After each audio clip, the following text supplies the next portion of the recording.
ऐसी दुनिया में जहां टेक्नोलॉजी ने कम्युनिकेशन को तेज बना दिया है, वहां एक व्यक्ति है जिसने अपना जीवन पुराने तरीके से लोगों को जोड़ने के लिए समर्पित कर दिया है।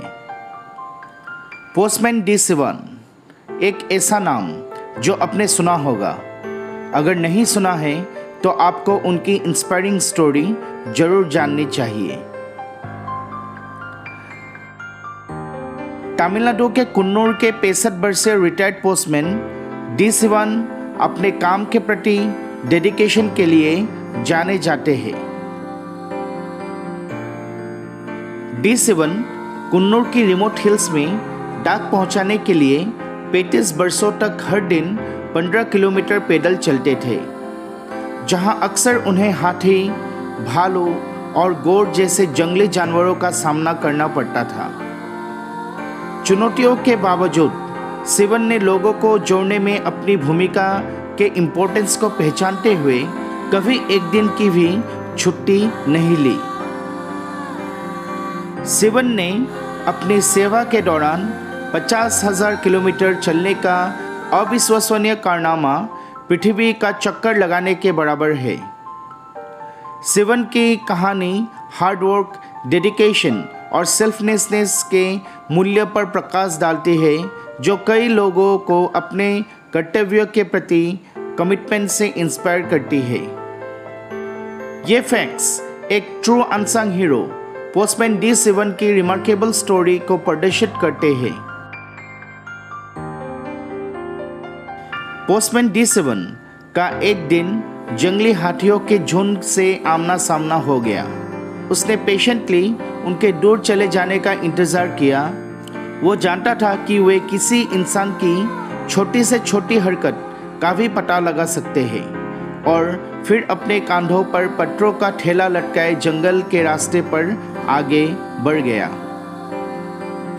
कुन्नूर स्थित सिवन अपनी सेवा के लिए प्रसिद्ध हो गया, क्योंकि वो हर दिन डाक पहुंचाने के लिए सुनसान जंगलों और खतरनाक पहाड़ी इलाकों को पार करता था। 67 वर्षीय व्यक्ति अब एक सोशल मीडिया सेंसेशन है। वो तब वायरल हो गया जब मार्च में उनके रिटायरमेंट की खबर आई। डी सिवन ने 1985 में वेलिंगटन पोस्ट ऑफिस में स्टाम्प वेंडर के रूप में शुरुआत की। 2010 में उन्हें कुन्नूर में हिलग्रोव पोस्ट ऑफिस में ट्रांसफर कर दिया गया। वो तब तक एक मेल डिलीवर था और हिलग्रोव से 10 किलोमीटर दूर आसपास पोस्ट ऑफिस मुख्य शाखा थी, जहां से वो डिलीवर करने के लिए सभी पत्रों और पार्सल एकत्र करता था। सिवन को हर दिन 6 किलोमीटर जंगल तय करना पड़ता था।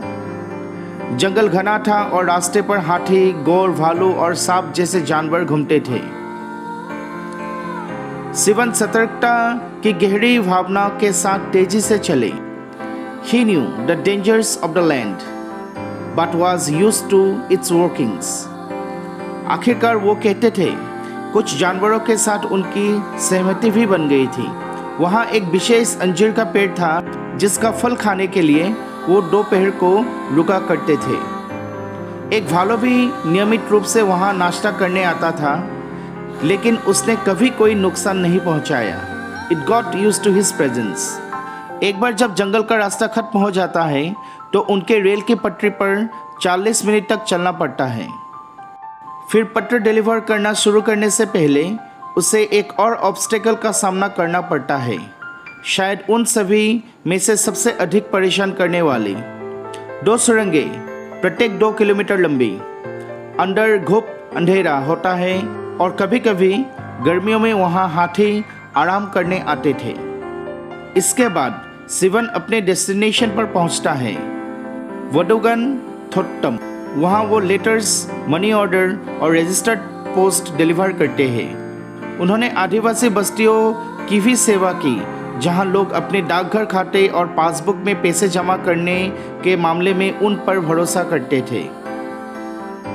एक बार उन्होंने एक महिला को ओल्ड एज पेंशन देने के लिए कोयम्बटूर तक बस ली, जो सरकारी अस्पताल में अकेली थी।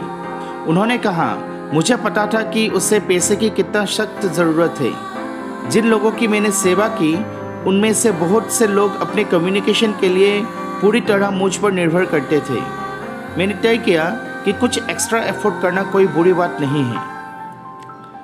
जब उनका रिटायरमेंट का दिन नज़दीक आ रहा था, सिवन के पास उनमें से किसी को भी यह बताने का साहस नहीं था कि वो रिटायर हो रहा है। आखिरकार रिटायरमेंट का दिन आ ही गया। उनकी सेवा के आखिरी दिन एक बूढ़ी औरत रोने लगी और उन्हें समझ नहीं आया कि क्या करे। वो बिना कुछ बोले चला गया। डी सिवन की कहानी कमिटमेंट, कंपैशन और कम्युनिटी की शक्ति का एक प्रमाण है। We salute postman D Sivan, a true unsung hero, जिन्होंने लोगों को जोड़ने के लिए अतिरिक्त प्रयास किया। डी सिवन की कहानी हमें सिखाती है कि सबसे साधारण काम भी असाधारण प्रेम और कमिटमेंट के साथ किया जा सकता है। The greatest glory in living lies not in never failing, but in rising every time we fall.